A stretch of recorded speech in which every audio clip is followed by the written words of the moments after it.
Hello again, YouTube. This is Bad Fat Panda here, and as promised, I'm going to be bringing you another game. This happens to be a Domination on high-rise. I have to say I have a nice little love affair going on with this map in Modern Warfare 2. It's, if not one of my favorite map in this game. I like it a lot, and I hope to provide enough tips and tricks to assure that you will have at least some appreciation for it, if not even it may become your favorite map yourself. This happens to be a game on Domination. I tried to record a fair amount of gameplays while I was still at level 70 before I prestige. I maybe even stayed there a bit too long. But I know it's a bit rough trying to get into a new prestige and figure out which guns you're going to be using to level up. And I usually look at it in the perspective of, hey, I'm leveling up, I have to use all the different guns and try and get the challenges, because that's how I level up so fast. Here, though, I happen to have a day where I just recorded like 5 high-rise maps, and I happen to do extremely well on all of them. This is not the greatest KD, but I usually don't play for the KD in Domination games. I think I end up like 57 or 59 and 10, which is not the greatest, but hey, whatever. I'm not a very egotistical person, but I have to say that I am the reason that this team won this game. I capture every flag except for the first B flag there. And I certainly, if you take a look at the score at the end of the match, I pretty dominate the scoreboard there. Here, I have a nice little lucky stint coming up. This guy has an AUG bar and he's shooting at me in the corner. The guy managed to get off a flashbang, and I'm stunned. I have enough time to reload and shoot him in the face before he can even fire a bullet at me. It's sort of sad, but I'll start right into the tips and tricks section of this commentary. High-rise, there are either two, if you're playing Domination, there are two sort of flag layouts that you can look for. One of them is going to be a straight line like this here map. The other one will be a triangle where the B flag is either off to the left or off to the right, depending on how you look at the game. Here I'm capturing C. My team is still flubbing around today, not really sure what they're doing, but I managed to get back here and infiltrate their spawn. There is a magical line that you'll hear certain people talk about if you watch commentaries, and it's more in effect at the A flag than the C flag, because the A flag is a little bit deeper, and the building that it's in goes back a fair ways.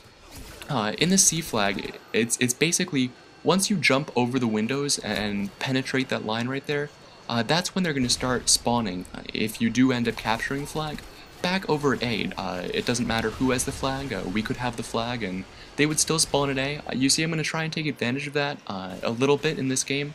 I like to spawn camp when I have the opportunity to, and it's a fair and common practice to use in Domination games, because if you pin somebody in their spawn, they certainly cannot get out and go and attack people.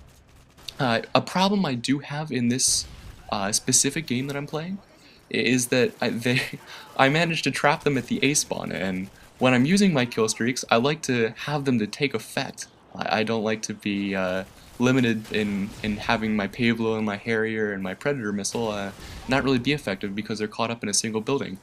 So you may see me capture the A flag after we get C and B, just because I want them to spawn back at C. In case you haven't noticed, there is a little window, like a moonlit, I forget what you would call it, but there is a window on top of the roof, and you can use that to your Predator's advantage. You can usually launch a Predator in there and get at least 2 or 3 kills. It's a popular sniping spot. People like to sit in there with thermals and just rain down death on the A flag or just B, because all the flags in a line, and there are open sight lines anywhere in the map pretty much.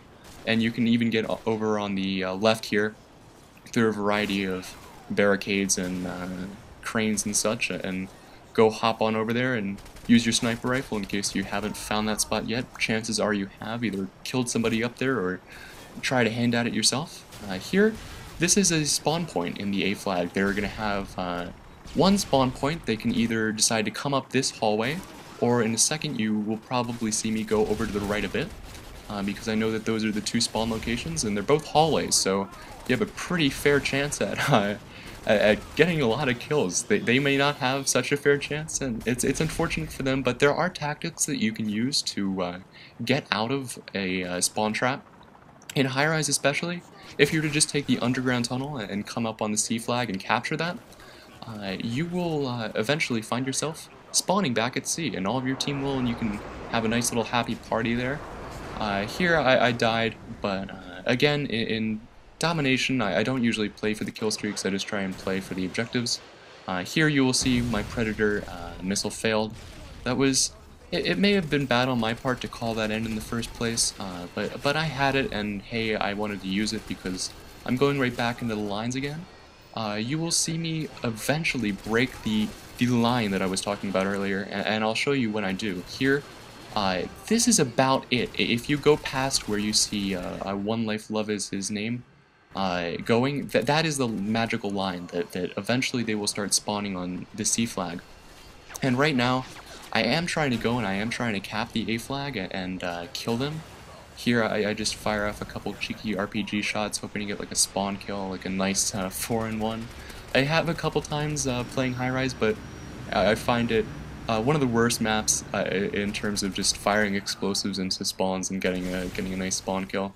Here we have a little bit of a host migration problem. I haven't noticed it personally yet. I haven't had any lag in this game, but I'm certainly glad when they do that, just in case that I may have just not experienced it and a couple of my teammates are impaired by it. Here, I'm going to go over to the A flag and capture it. I noticed that there is somebody blocking my view, and unfortunately he has a noob tube. I think he kills me. He's just using the straight up, I forget what it's called, the Grenadier class, and he kills me with the noob tube a couple times during this match. If you see this little alcove, this V here, it's a great place if you're capping the flag. On the other side of it, it's great in case you have people coming from B and C. It's a nice little spot to hide out. Here you have access to both of the spawns. You don't need to move at all, and unless they chuck a nade behind there like he did, fortunately he was far away enough that I could be safe with that. And I have a nice view of both of the spawns. If you get any overflow though, like just happened, it's unfortunate and you will die, like I did. See, I'm always thinking of examples to show you guys, even if it's in depth. So here, they have captured A again. I was unlucky in the sense that they did not go and spawn back at C, which is what I was intending. I'm always thinking when I'm playing this game. This and Search and Destroy. I think any objective type game in Modern Warfare 2, even Deathmatch, most times is a constant, like a chess game that you're playing, and you need to think ahead in order to get more kills and be successful. You can certainly run and gun a lot, but I find that run and gunners, like I'm doing here, I don't know, would you call this run and gun even though it's with an AK? I don't know, I'm partial to call it just offensive play rather than run and gun. I think of like typical straight up run and gun with an RPG and not an RPG, sorry, submachine gun and marathon and lightweight and going and spawn rushing all the time. Here I lay back a bit more. There you can actually shoot down Harriers, AC-130s, any Killstreak from the top with a nice Predator missile. You can actually take down an AC-130 in one shot with it. So if you're ever stuck in a situation and have a Predator missile, hey, I would go for the Airstrike rather than there. I think I had one person that I could have killed with the Predator, and I would rather take the 300 points from the AC-130, but that's just my opinion. If yours differs, then I will not fault you for that. Here I'm going and getting my last couple kills as the game is winding down. You will see the score at the end. It's pretty decent. Again, not the greatest KD, but it's a pretty insane score. So if you like this commentary, please subscribe, and I will see you later.